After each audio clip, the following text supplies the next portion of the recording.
falar um pouco sobre o povo Munduruku. É mais ou menos assim. O povo Munduruku mora no estado do Pará. Uma vida simples, livre e bonita. As pessoas se tornam adultas até os 15 anos e podem escolher viver na aldeia ou seguir seu caminho para outras terras. Um pouco sobre Daniel Munduruku. Ele saiu da tua aldeia com 9 anos para estudar na cidade. Quando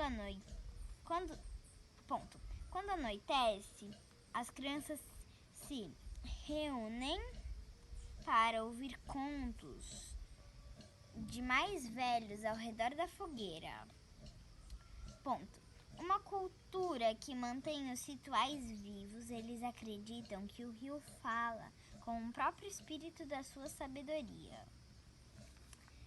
Foi isso que eu consegui pesquisar, né? Desse povo. Eu fiz um desenho.